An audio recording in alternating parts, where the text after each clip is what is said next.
sou Kleber Dias e junto com Rafael Diniz, em mais um episódio de Educação Física S.A., eu conversei com Pedro Parolini, professor da Universidade Federal de Lavras. O Pedro é um grande profissional de educação física. E não é só porque ele tem 1,90 m não. Ele reúne um perfil raro que combina uma larga experiência no mercado esportivo com uma sólida formação acadêmica.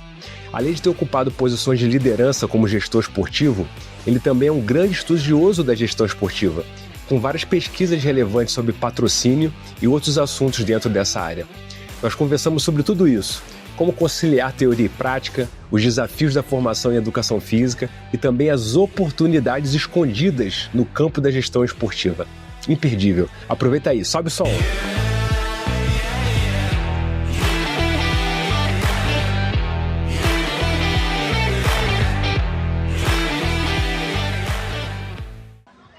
Irmão, obrigado por essa conversa.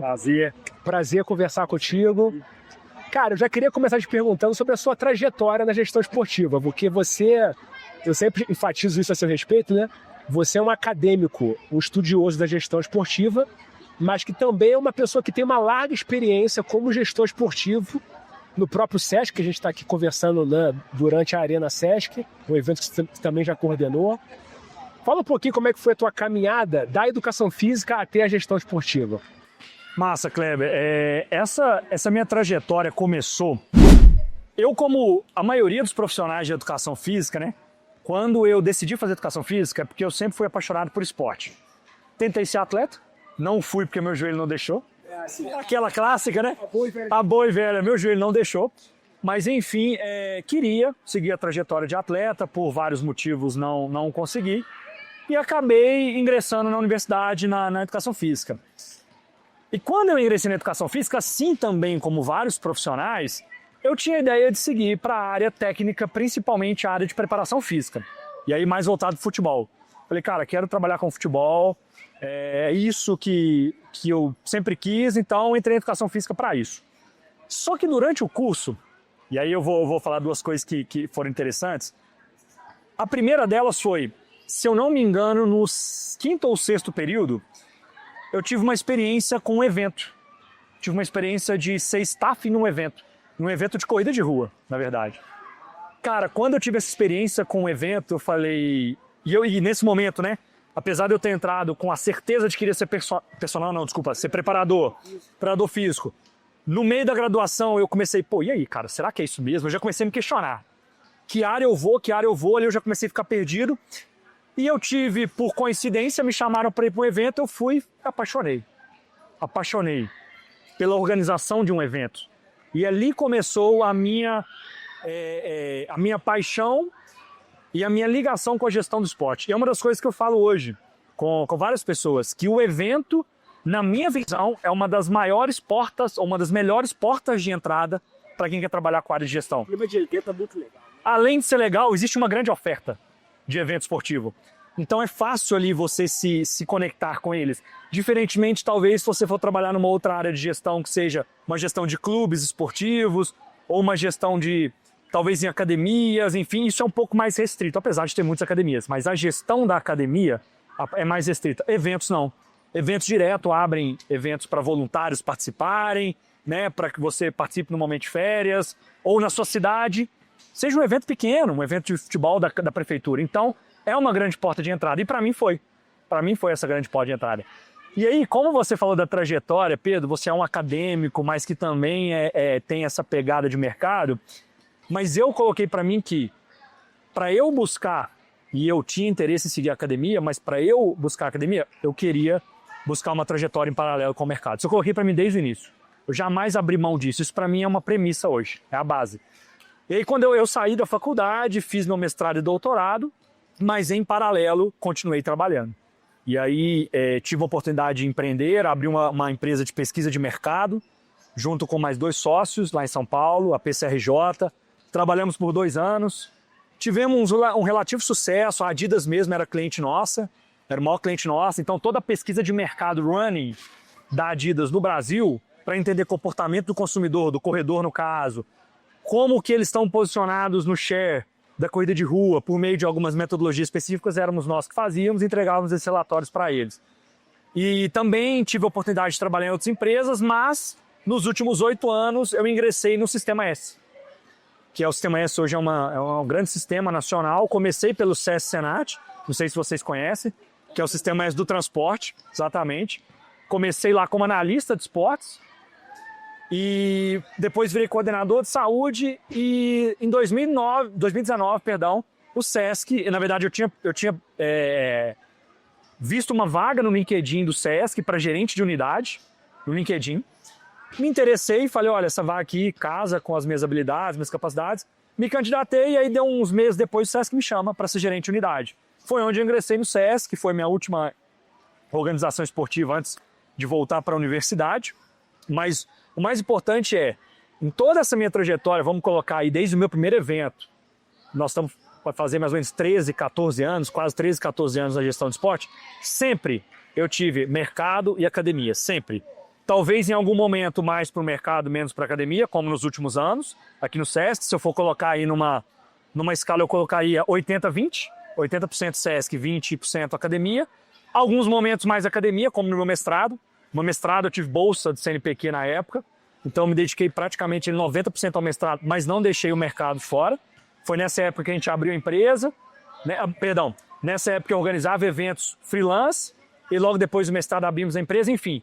Mas toda essa minha trajetória, Kleber e Rafa, sempre, academia e mercado, academia. Por ler desde lá do passado, entender, esse diálogo é fundamental.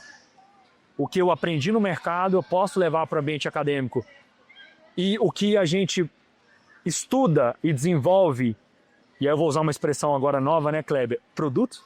O que nós desenvolvemos de produto, até trazendo, né, para a nova configuração da CAPES e dos programas de pós-graduação, o que nós desenvolvemos de produtos na academia tem que solucionar problemas reais do mercado.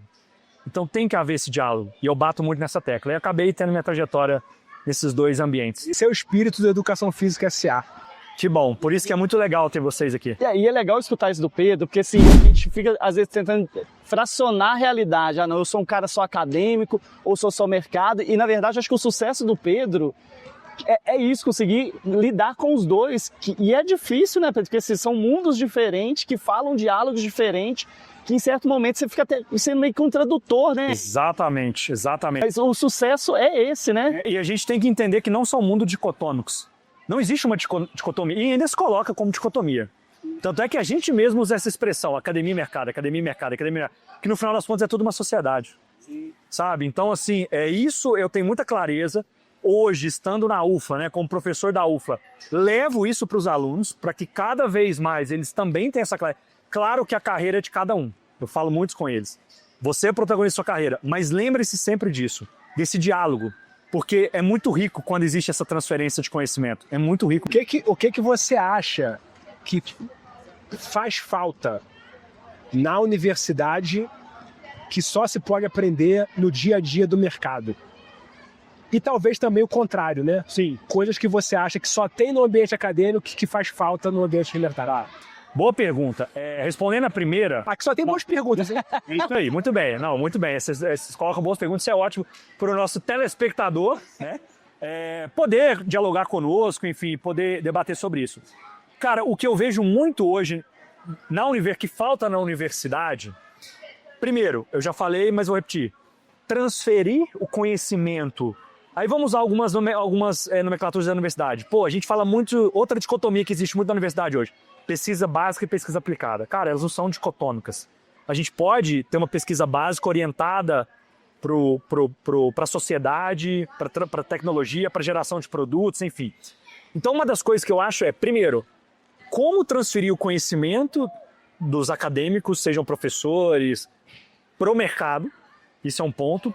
E aí, uma das coisas que falta se discutir muito na academia hoje, que eu acho que é essencial no mercado, são as famosas soft skills. Não sei se vocês ouviram falar que são as habilidades comportamentais. Porque, no final das contas, nós estamos contribuindo para a formação profissional daqueles indivíduos. E hoje, essas habilidades que nós chamamos de soft skills são as habilidades comportamentais de comunicação, trabalho em equipe, resiliência, empatia, liderança, solução de problemas, que eu falo muito com eles, que é uma soft skills. Porque nós somos contratados para o mercado para quê? Para solucionar problemas da sociedade. Uma postura resolutiva. Uma postura resolutiva. Ou seja, quando eu sou contratado para trabalhar numa academia, enquanto instrutor de academia, eu sou contratado o quê? Porque existe ali uma demanda, eu estou chamando de problema, mas não entendam o termo pejorativo da palavra, mas existe uma demanda que anseia por um serviço, que é de um treino de atividade física, que só aquele personal, aquele instrutor é capaz de fornecer isso. Então ele tem que saber resolucionar aquele problema, ele tem que saber solucionar aquele problema de alguma forma. E isso também é aprendido, assim como as habilidades técnicas, que são as hard skills, que hoje nós temos na educação física, biomecânica, treinamento, fisiologia, a própria gestão, mas então se discute pouco soft skills. Eu vou dar um exemplo para vocês. Eu cheguei na UFLA agora, tem um pouco menos de um ano, e eu tenho isso como conteúdo das minhas disciplinas, todas, independente da disciplina, eu falo sobre soft skills.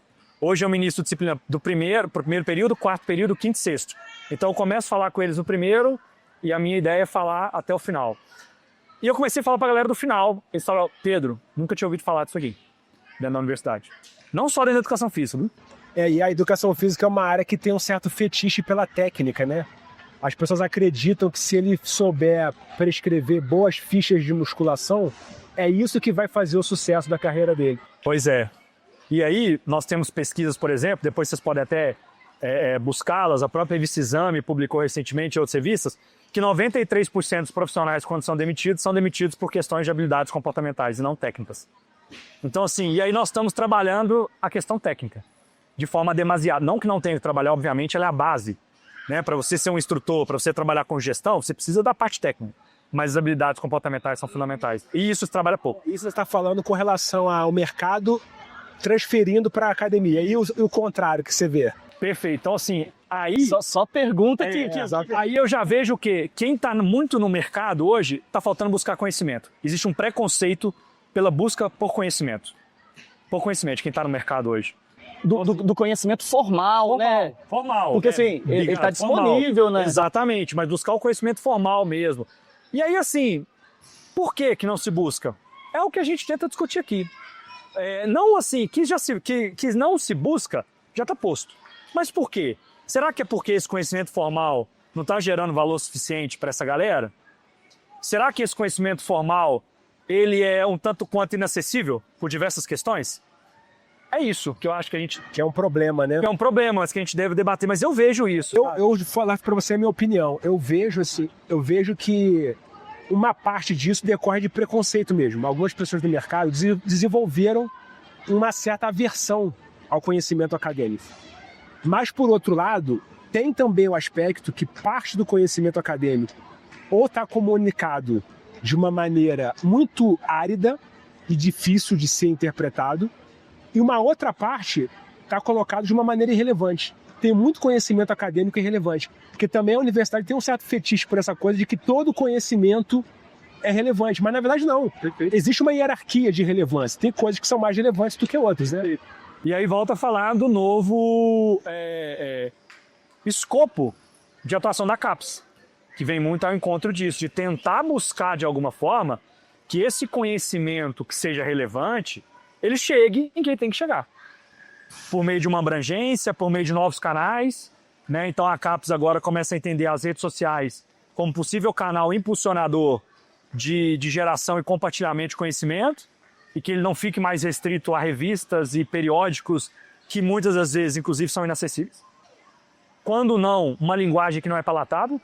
Enfim, então a gente espera que... Eu particularmente, Kleber e Rafa, estou muito esperançoso com esse novo modelo de pós-graduação. Tem potencial, realmente. Enfim, espero que isso de fato venha a se desenvolver.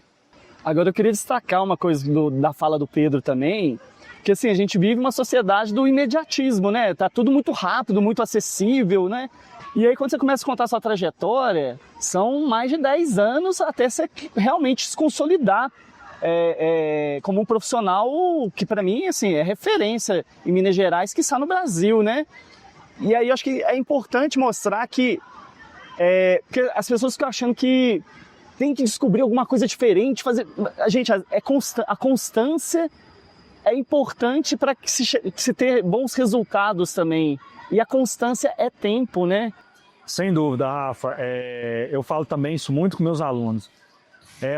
Esse imediatismo, a gente fala muito a gente chama de geração highlights, né? Não tem paciência nem para ver um jogo completo. gosta de ver os melhores momentos, de tudo muito rápido, tudo ali, pocket, e querem sair da sua universidade ou dos seus cursos de graduação já querendo alçar grandes voos, e o que está tudo bem, não tem problema nenhum, mas que de fato essa constância ela nos traz algumas experiências, né? Eu falo muito isso. E o que mais me trouxe experiências, Rafa, nesses últimos anos, foi sobre tomada de decisão. E isso é um ponto que eu bato muito na tecla de quem trabalha com gestão. Nós temos que ser bons tomadores de decisão, e o tempo nos traz isso. Porque a experiência nada mais é do que você saber tomar, em tese, melhores decisões, porque aquela situação já lhe foi posta no passado. Então, por uma situação que já lhe foi posta, você, em tese, né, obviamente em tese, com o que você tem de recursos, você consegue tomar melhores decisões. Eu uso muita analogia, por exemplo, com meus alunos, dos goleiros de futebol, que se buscam goleiros experientes. Por quê? Porque goleiros experientes tendem a tomar melhores decisões. Jogadores, de uma maneira geral, mas eu uso muitos goleiros, que isso é muito latente, mas jogadores, de uma maneira geral, tendem a tomar melhores decisões em campo. Por quê? Porque eles já tiveram aquela experiência no passado, daquela situação tática ou técnica do jogo. E na gestão não é diferente. Então, para você buscar posições de liderança, igual, por exemplo, vocês entrevistaram o Marcelo Rochael, né? Eu trabalhei muito com eles também. Nós éramos responsáveis pelo estado de Minas Gerais todo, do ponto de vista de SESC. Isso exige decisões complexas serem tomadas, onde o impacto, caso não seja uma decisão bem tomada, é alto. Então a experiência leva a isso. Mas não só a experiência, o conhecimento. Aí por isso, de novo, volto. O diálogo. Que é onde meu mestrado, meu doutorado, não só mestrado e doutorado, né? Eu não digo que eu ocultei, mas eu pulei essa parte, mas eu fiz também 2 pós-graduações que foram muito importantes para mim. Que foi as duas, na Fundação Dom Cabral, não sei se vocês conhecem, Escola de Negócios Dom Cabral. Uma foi em gestão empresarial, que eu falo que essa mudou a minha visão, do ponto de vista do que é uma organização, e outra sobre liderança, uma pós em liderança. E ambas, eu até faço aqui o agradecimento, ambas foram custeadas pelas organizações que eu trabalhava. Que eu era líder nas organizações, eles custearam. Essas 2 mudaram muito minha visão. Então é isso. No final das contas, esse conhecimento te ajuda muito a tomar essas decisões, mas isso leva tempo. Eu errei muito, viu, Rafa? Tomei muita decisão errada. O erro é uma fonte de aprendizado, né? Mas deixa eu até te perguntar sobre isso, porque assim, eu vejo uma geração também, ou um grupo de... Porque assim, vem das políticas públicas, onde nem sempre a decisão é tomada por uma única pessoa. São decisões, às vezes, coletivas, mas que teoricamente é mais difícil você ter um consenso naquela decisão, mas é uma decisão melhor respaldada. Só que, por um outro lado também, é uma forma das pessoas não tomarem decisão, porque aí ninguém assume a responsabilidade pela decisão tomada, né? E aí eu queria que você falasse um pouquinho sobre isso, porque assim, eu sempre te vejo uma postura de liderança, mas de uma liderança que realmente assume o risco, porque toda decisão vai ter um risco. E aí assim, é realmente saber lidar, que nem você falou, errei muito, mas errar não é o problema, a gente tem que saber lidar com o erro também, né? Eu vou, já que nós estamos nesse bate-papo e que vocês trouxeram esse pano de fundo de academia e mercado, né, desse diálogo, eu vou trazer alguns conceitos que vão ajudar.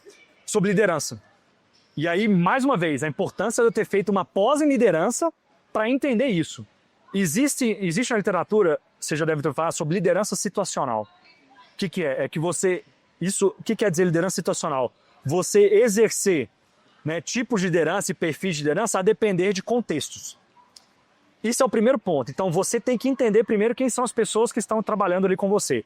Para você saber qual tipo de liderança você deve exercer sobre aquela equipe e, consequentemente, tomar melhores decisões.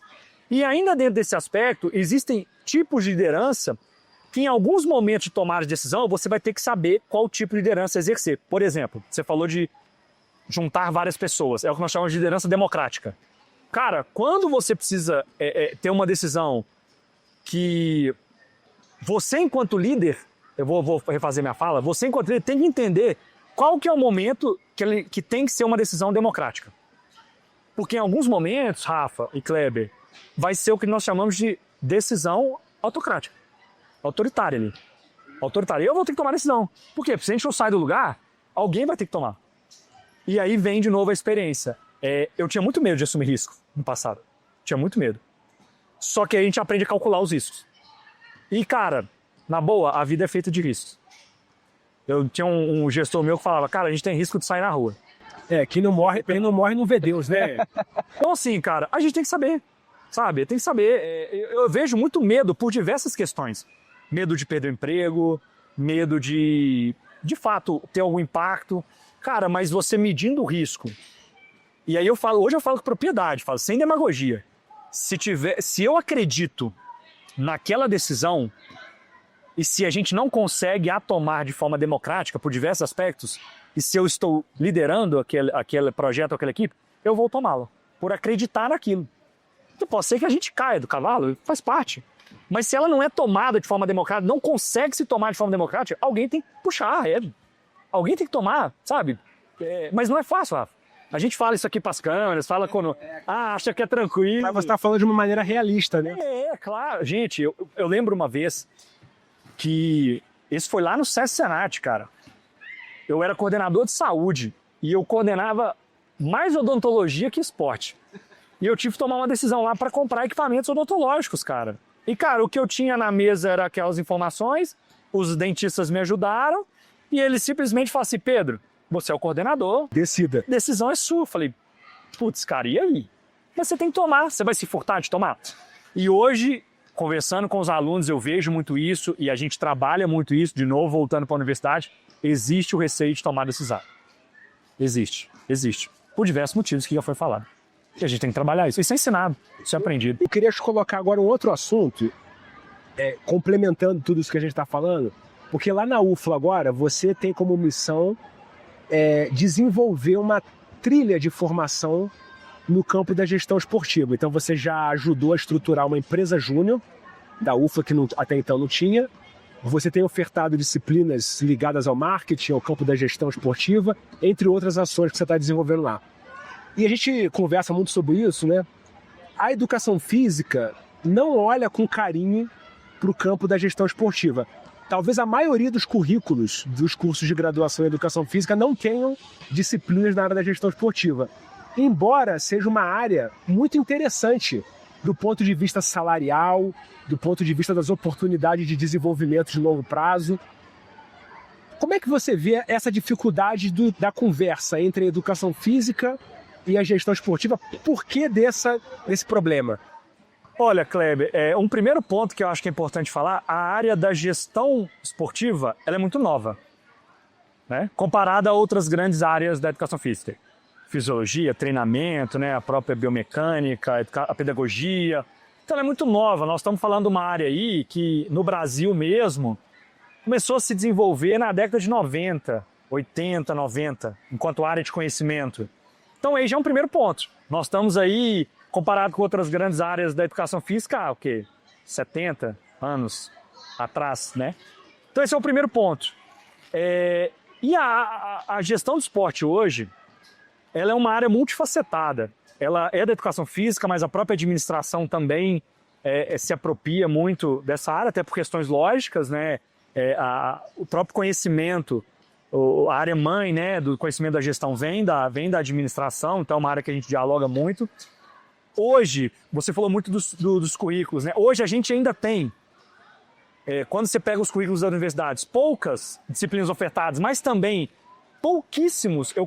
A gente pode aqui, Kleber, se a gente fizer um exercício aqui, contar nos dedos os professores que estão nessas universidades, especialistas em gestão de esporte. Ou seja, nós ainda formamos poucos especialistas em gestão de esporte. Ainda tem poucos programas, deveriam ter mais, e é o que a gente batalha. A UFLA mesmo agora abriu seu mestrado, eu estou com a linha de gestão de esporte lá, pretendemos no futuro, se tudo correr bem, abrir um doutorado daqui a uns 8, 10 anos.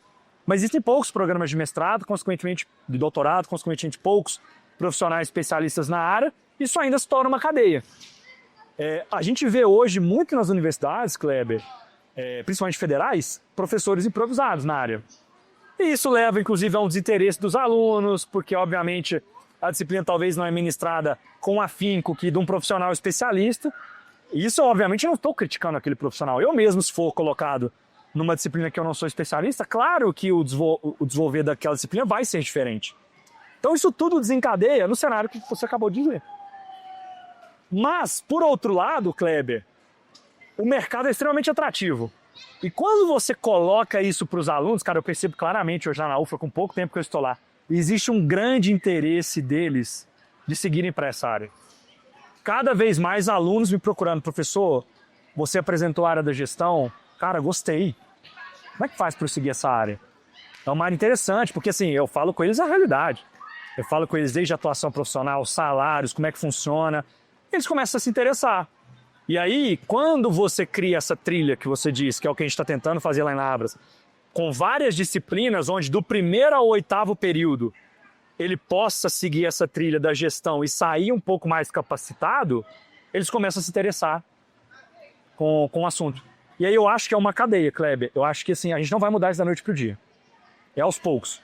Com mais profissionais... Primeiro, a área de conhecimento se estruturando, e ela vem fazendo isso, porque cada vez mais nós temos grandes profissionais trabalhando com essa difusão do conhecimento e construção do conhecimento. O próprio Leandro Mazei, que vocês conheceram, hoje é um grande expoente, a Flávia Bastos, professor Ari na USP, professor Mesadri na Federal do Paraná, professor Mulatinho lá no Pernambuco, são pessoas expoentes da área que começaram a construir os primeiros mestres e doutores, e agora nós, mestres e doutores, eu falo isso muito com o Ari, nós temos essa missão, que é expandir, que é capilarizar. Eu brinquei com o Ari, cara, tô indo pra UFLA porque eu quero fazer acontecer ali, naquele pequeno ecossistema. Aí temos a Cacilda, que está na Unicamp lá com o Leandro, que foi orientada a Flávia. Aí temos os orientandos do professor Mulatinho, Pernambuco, que se Deus quiser já vão espalhar. E aí isso vai fomentar. Esse é a nossa batalha. Esse é o meu grande propósito para os próximos 30 anos. Eu falo muito com a que a gestão cresça, que a gente tenha mais profissionais, pesquisadores e que o negócio cresça.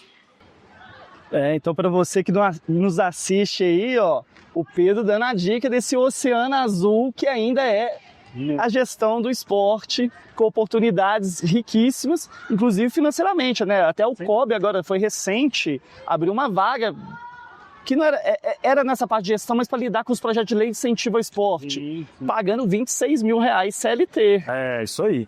Recentemente também o COB abriu uma outra vaga de gestor esportivo, e aí, inclusive, estava lá, requisitos, formação, administração, educação física. Estava lá com pré-requisitos. Gestor esportivo, acho que o salário era 17 mil, quase 18 mil.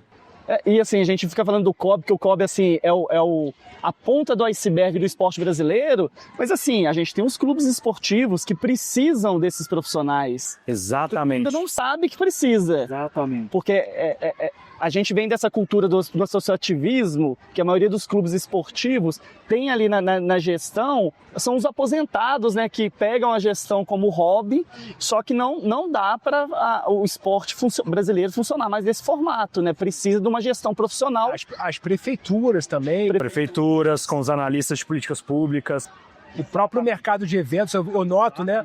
A maioria das pessoas que atuam no mercado de eventos, muitos não são da educação física, são pessoas que se apaixonaram pelo esporte, se apaixonaram pelos eventos, enxergaram ali uma oportunidade e se profissionalizaram naquilo. E que tá tudo bem. Claro. É o que eu falei, que tá tudo bem, o mercado tá aí, pô. Não existe espaço vazio no mercado. Exatamente. Mas aí nós, da educação física, profissionais, temos que entender esse nosso espaço. Isso aí é o tal do cavalo amarrado, que você fala, passou o cavalo amarrado, alguém vai subir nele. O cavalo arriado ali, né? Eu falo assim, ó, Marcelo Rochel não me deixa mentir, eu estava aqui com o Rochel tá ali atrás da câmera, galera, ó.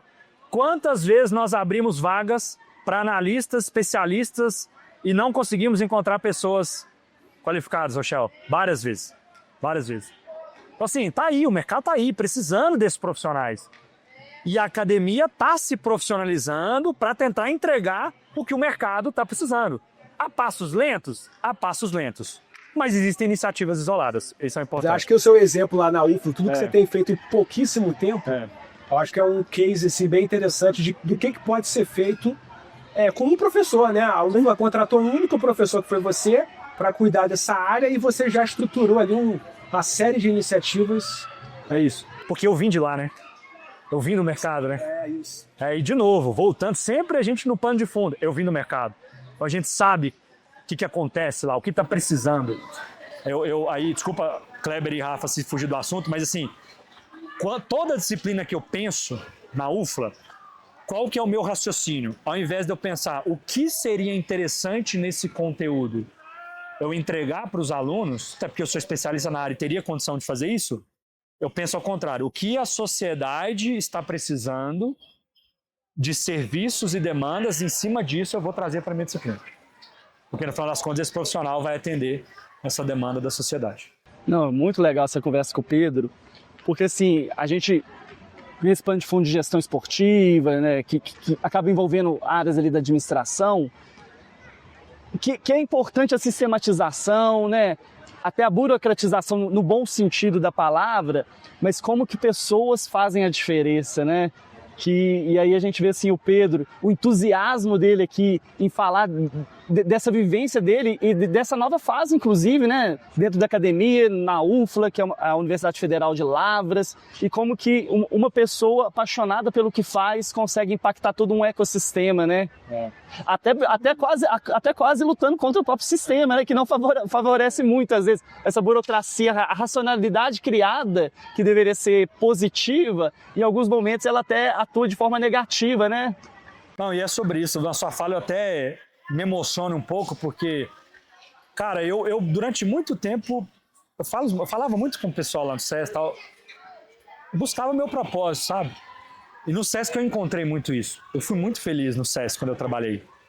E aí eu mudei para a universidade com esse novo propósito agora, de poder contribuir de fato, sabe? Eu posso fazer alguma coisa. E o pouco tempo que eu tive lá, eu vi que eu posso. E é isso que vai me mover, cara.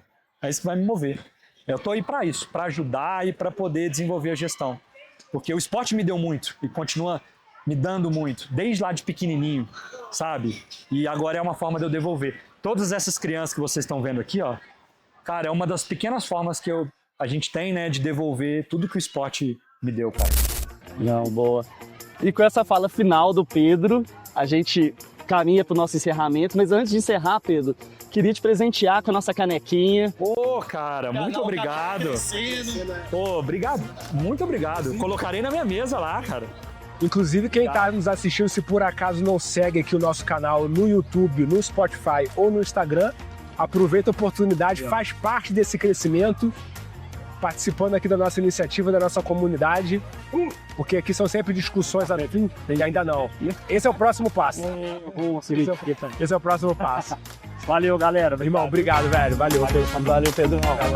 Obrigado. Top demais, top demais. Valeu. O que vocês estão fazendo? Sobe o sol. Obrigado pelo que vocês estão fazendo.